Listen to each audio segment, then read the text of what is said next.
Kehadirannya presiden baru sekarang. Biar. Aduh, biar aja. Biar aja. Putranya berapa? Anaknya berapa? Dua. Kalau mampu kepada nasional, 2024 kita mencetak 1,5 juta ton, dan ulangi 1,5 juta hektar.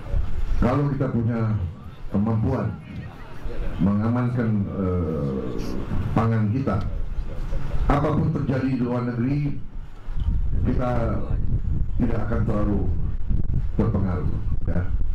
Kita bisa aman untuk kepentingan kita.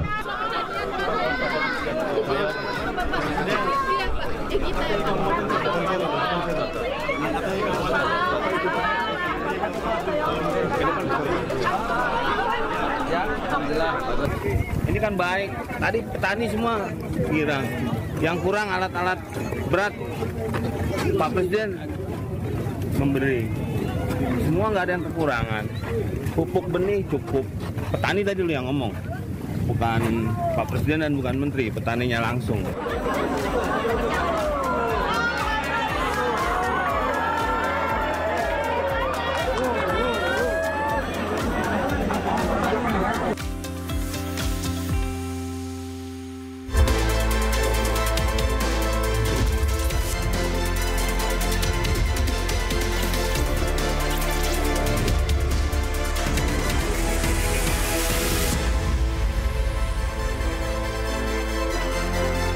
Halo, selamat siang Misa. Presiden Prabowo terus mendorong swasembada pangan.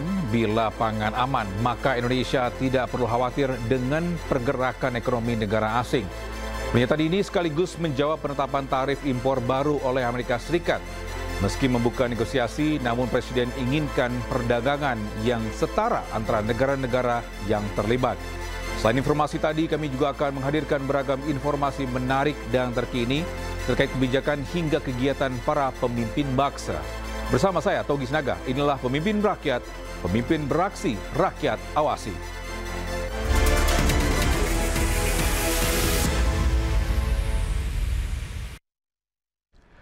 Pemirsa, Menteri Perhubungan bersama Kakor Lantas Polri resmi menutup one-way nasional arus balik 2025. Penutupan one-way nasional dilakukan karena kondisi arus lalu lintas yang sudah mulai kembali normal. One-way nasional arus balik resmi dihentikan sejak Selasa pagi. Keputusan penghentian one-way nasional diambil usai rapat koordinasi antara Menteri Perhubungan, Kakor Lantas Polri, Dirut Jasa Raharja, dan Dirut Jasa Marga. Kondisi arus lalu lintas di sejumlah ruas jalan tol yang mulai kembali normal menjadi alasan penghentian rekayasa one-way nasional. Sementara itu, Kakor Lantas Polri menyebut bahwa angka kecelakaan selama arus mudik dan balik Lebaran 2025 menurun.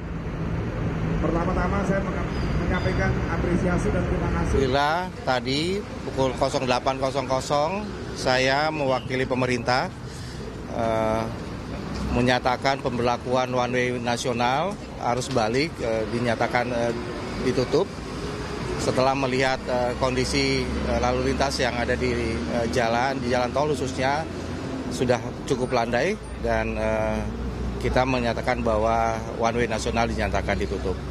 Harapannya bahwa apa yang selama ini kita siapkan dengan baik, kerjasama dengan polisian, BUMN, Jasa Marga, Jasa Raharja, dan seluruh stakeholder bisa melayani masyarakat dengan baik dalam pelaksanaan arus mudik maupun arus balik tahun 2020. Operasi ketupat masih berlangsung hingga nanti pukul 00.00. Jadi kami sampaikan bahwa operasi ketupat adalah operasi kemanusiaan, yang mana yang paling terpenting adalah aspek keselamatan. Jadi dari aspek keselamatan ini, alhamdulillah peristiwa kecelakaan menonjol selama operasi nihil. Kita ke informasi lain, pemirsa. Presiden Prabowo Subianto menugaskan 3 menterinya untuk berdialog dengan pemerintah Amerika Serikat. Kebijakan ini diambil untuk menyiasati tarif impor baru yang diterapkan pemerintahan Amerika Serikat kepada Indonesia. Pelan-pelan, sabar. Tunggu besok jam 1 di acara. Bisa Presiden Prabowo mengutus Menko Perekonomian Erlangga Hartarto, Menteri Keuangan Sri Mulyani, dan Menteri Luar Negeri Sugiono untuk negosiasi tarif resiprokal atau tarif impor baru yang diberlakukan oleh Presiden Amerika Serikat Donald Trump. Tak hanya itu, Presiden Prabowo juga menggelar rapat terbatas di Istana Merdeka Senin sore. Rapat ini digelar untuk membahas perkembangan perekonomian terkini. Sejumlah langkah-langkah untuk memperkuat fondasi dan ketahanan ekonomi Indonesia pun dibahas. Pemerintah bersama BUMN, swasta, dan masyarakat berkoordinasi dan berkolaborasi memperkuat ketahanan pangan, energi, dan meningkatkan kesejahteraan rakyat. Besok jam 1 di acara di Bank Mandiri. Sudah. Dan Pak Presiden menugaskan saya, Menlu, dan Menteri Keuangan. Itu kapan Pak negosiasi? Sesuai dengan jadwal yang diberikan. Itu ke Secretary of Commerce saja Pak? Secretary of Commerce, Secretary of USTR, dan yang lain. Iya, mengingatkan deadline juga tanggal 9 Pak. Sebelum tanggal 9 kita sudah melemparkan posisi kita. Pemirsa, penerapan tarif impor baru oleh Presiden Amerika Serikat Donald Trump memberikan efek domino untuk perekonomian sejumlah negara di dunia. Indonesia yang terkena imbas penambahan tarif impor hingga 32% pun bersiap dengan sejumlah kebijakannya.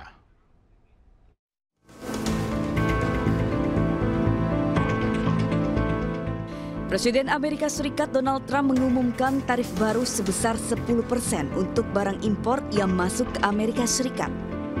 Dengan tambahan tarif lebih tinggi terhadap negara tertentu. Salah satunya Indonesia yang terdampak tarif impor 32%. Tarif 32% ini merupakan timbal balik dari kebijakan Indonesia yang mengenakan tarif 64% bagi barang-barang asal Amerika Serikat yang masuk Indonesia. Presiden Prabowo menegaskan Indonesia akan bernegosiasi dengan Amerika Serikat.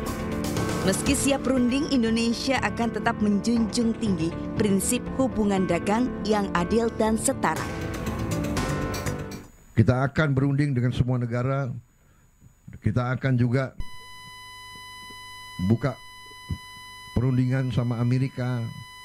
Kita akan menyampaikan kita ingin hubungan yang baik. Kita ingin hubungan yang adil. Kita ingin hubungan yang setara. Jadi kita tidak ada masalah. Sejumlah negara di ASEAN terkena peningkatan tarif barang masuk ke Amerika Serikat seperti Thailand, Vietnam, dan Malaysia. Barang Indonesia yang masuk ke Amerika Serikat kini dikenakan tarif tambahan sebesar 32%. Kebijakan ini diambil karena Indonesia mengenakan tarif sebesar 64% bagi barang-barang asal Amerika Serikat. Kebijakan tarif impor 10% berlaku per 5 April 2025. Sedangkan tarif timbal balik diberlakukan mulai 9 April 2025. Tim Liputan iNews melaporkan.